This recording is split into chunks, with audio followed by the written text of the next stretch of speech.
اهلا ومرحبا من استاد بطولة كأس العالم بأقل من التي نشاهد فيها أخضرنا الوطني ونطمئننا. اليوم نغبر موعد مونديال قطر 2023 في معسكر أخضرنا الوطني لله تعالى في المونديال قطر 20 في هذا التحضير المهم عبد الله العمري قلبي دفاع امام ظهيري الجنب سعود سليم فراس البركات تشكيله المنتخب اداء كبير ننتظره في مباراه هذه المباراه. بسم الله الرحمن الرحيم. طويل الى الامام عبد الله مادو تبدا مادو وكذلك ايمن يحيى قوي هذا اسحاق في مشاركة الى جونارسون بعيده من مدرجات يشاهد المباراه كلها. راح يكون مكان كانه اعتقد كره ملعوبه على طول من ديسبيرسون. وصل التحرك بصراحه في الجهه اليمنى التسديده لكنها سهله اللي هو ورياض شراحيلي طويله انتهت الى ركله مرمى على طول. كره بتصل من جديد خطيره في هذه البريك اليسار لتصل ايمن يحيى خطيره سعوديه. كانه استلم كانه مرر باتجاه بريكا عند محمد العويس طويله العمري تصل من جديد.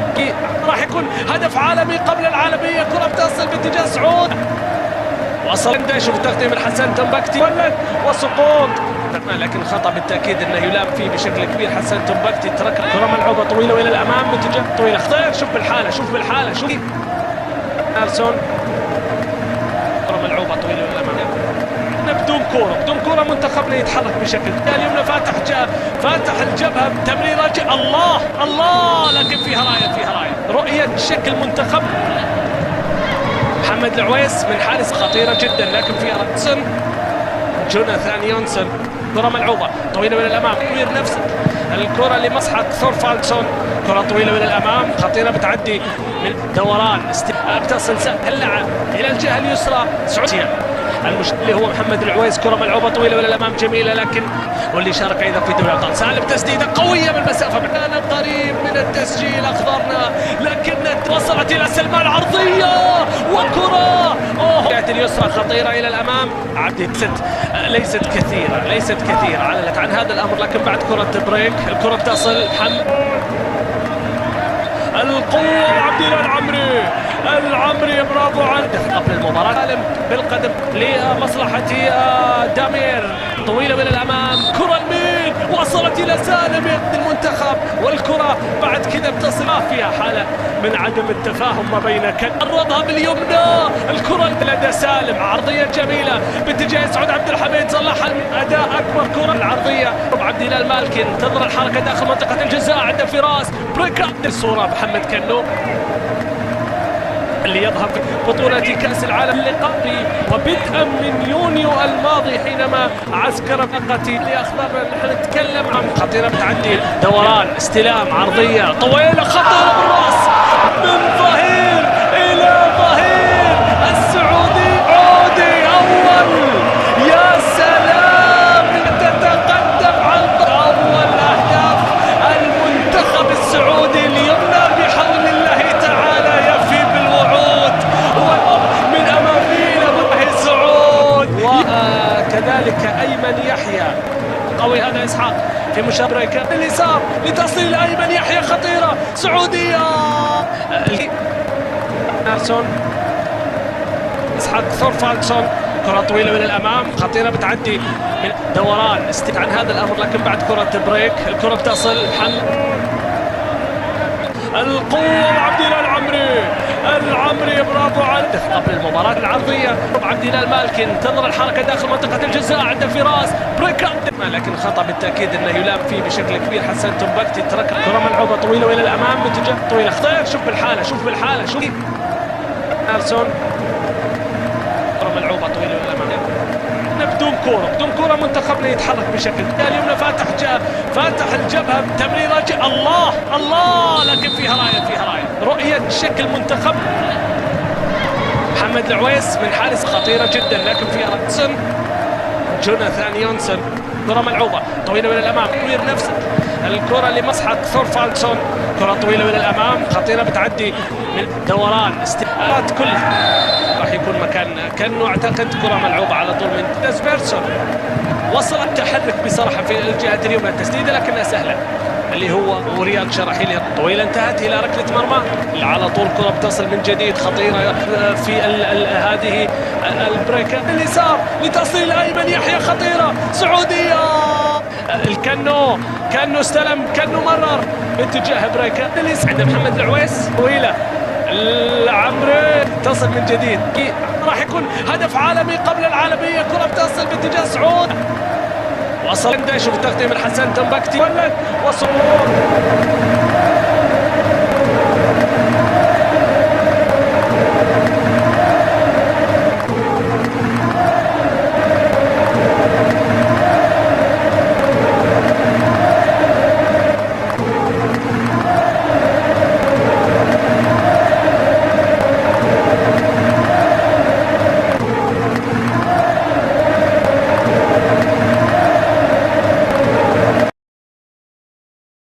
على استاد لوسيل بقطر، يخوض المنتخب السعودي مباراة مصيرية ضد المكسيك اليوم الأربعاء الموافق 30 من نوفمبر الحالي، وذلك ضمن منافسات دور المجموعات كأس العالم 2022. ويحتل الأخضر السعودي المركز الثالث في ترتيب المجموعة الثالثة برصيد 3 نقاط بفارق الأهداف خلف الأرجنتين، بينما يتصدر المنتخب البولندي الترتيب برصيد 4 نقاط، ويقع منتخب المكسيك في قاع الترتيب برصيد نقطة واحدة. ولا يزال مصير المنتخب السعودي بين أقدام لاعبيه، فيحتاج الأخضر للفوز على المكسيك ليضمن تأهله رسميا إلى دور 16 لمونديال قطر 2022، بغض النظر عن نتيجة المباراة الأخرى التي تجمع منتخبي بولندا والأرجنتين في التوقيت نفسه. كما أن التعادل يمكن أن يمنح منتخب السعودية بطاقة العبور في حال خسارة منتخب الأرجنتين أو فوزه على بولندا بفارق أكثر من 3 أهداف. وتنطلق المباراة في تمام الساعة 9 مساء بتوقيت القاهرة، و10 مساء بتوقيت مكة المكرمة، و11 مساء بتوقيت الإمارات، و8 مساء بتوقيت تونس والجزائر والمغرب. التشكيل المتوقع: غيابات مؤثرة وسط صفوف المنتخب السعودي في مواجهة المكسيك اليوم. ويغيب عن تشكيل مباراة السعودية والمكسيك 4 لاعبين مؤثرين من المنتخب السعودي بسبب تعرضهم للإصابات، منهم اللاعب محمد البريك الظهير الأيمن للمنتخب السعودي بعد إجرائه فحوصات طبية تبين منها إصابته في عضلة الساق، وإصابة اللاعب سلمان الفرج وياسر الشهراني ممن يؤدي لغيابهم عن مباراة السعودية والمكسيك اليوم. كما يقضي اللاعب عبد الإله المالكي عقوبة الإيقاف لمباراته القادمة بسبب تلقيه بطاقتين صفراء خلال المباراة الأخيرة، وبذلك تعاني السعودية من 4 غيابات فارقة لفريقها في مباراة المكسيك اليوم. وبذلك يأتي التشكيل المتوقع للسعودية كالآتي: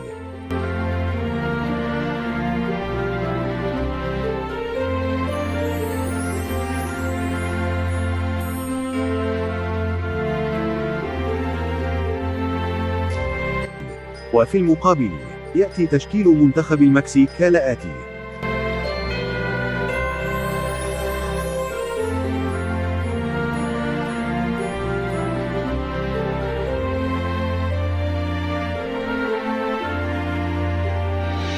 شكرا لحضراتكم ومنتظرين توقعاتكم عن نتيجة المباراة. شوف يا جماعة، البرلمان التونسي قرر ان هو يحط مادة في الدستور عنده تتيح للناس ان هي تسب الله، لا حول ولا قوة الا بالله، وتسب الاديان. فقام الاسد ابراهيم القصاص ليرد على هذه المهزلة، قال لهم على رقبتي، لكن ما يتم هذا القانون. لا اله الا الله. والله محزن جدا من الكلام ده يحصل في دولة مسلمة. والله إنك بطل.